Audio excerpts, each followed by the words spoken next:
Hello, this is a demo for the Realistic Concertmate MG1 as manufactured originally by Moog Music.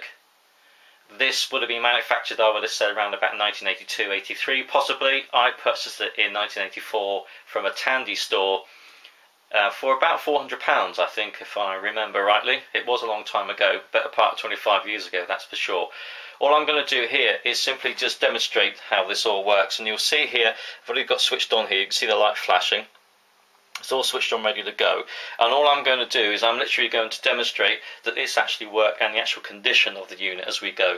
So working from left to right, the tone source knobs at the top there, all intact and present. Sound like a dentist, sorry.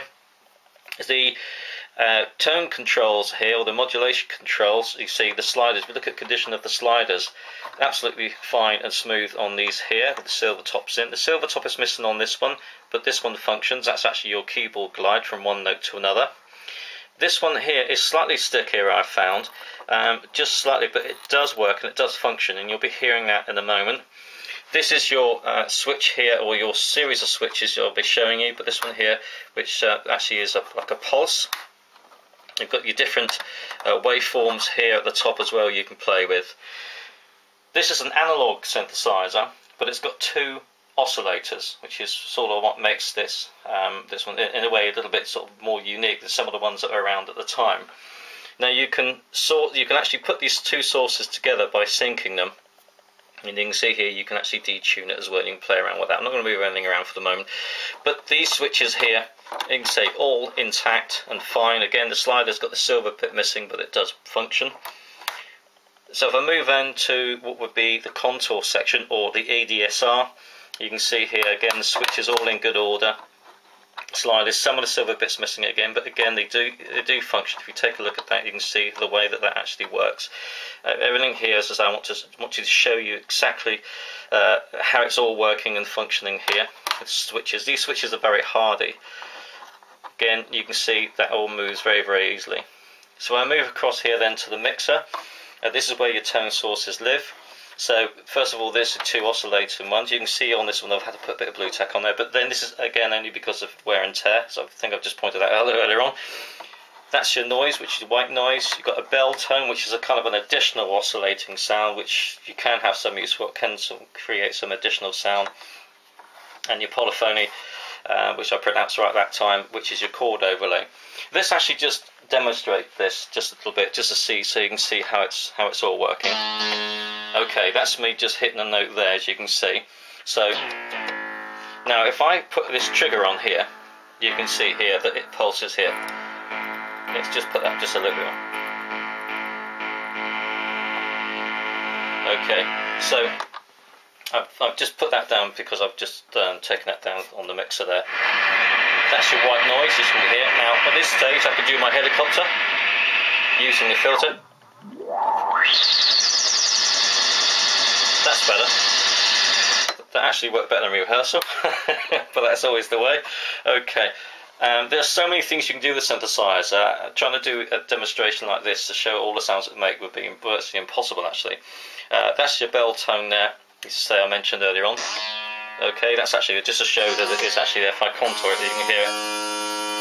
Okay, and this is your lovely polyphony, which is sounds like it come off the soundtrack of an Atari, doesn't it?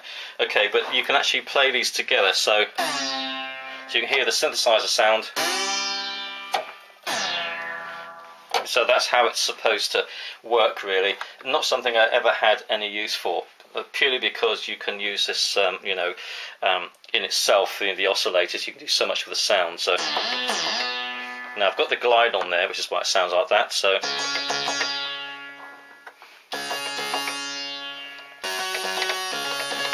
Okay, now that's just so you can hear it all sounding away there and working away. What I'm going to do finally is just to show you the general condition of the unit before I play you the keys, to say you can see under there everything's fine. The only thing there you'll see is you've just got a slight chip on the plastic there, but again the action of these keyboards all works fine all the way along there. You can see they're straight, so it's never been bumped. Yeah, there's got signs of age, but I think you'll agree it's in pretty good condition. Okay, if we look at the back here, if I just manhandle things just very slightly, you've got your two sets of RCA outputs there. I've actually got it plugged in the front here, as you'll see there, to the iPod ring thing.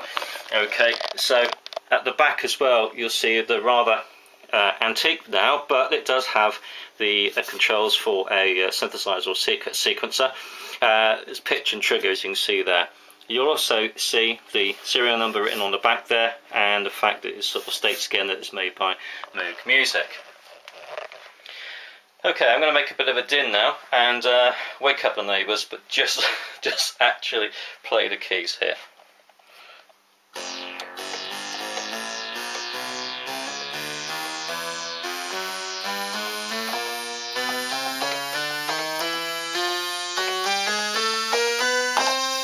So nothing fancy or too musical there, I think you'll agree. But you can see that all the keys work there and everything sounded off where you'd expect it to.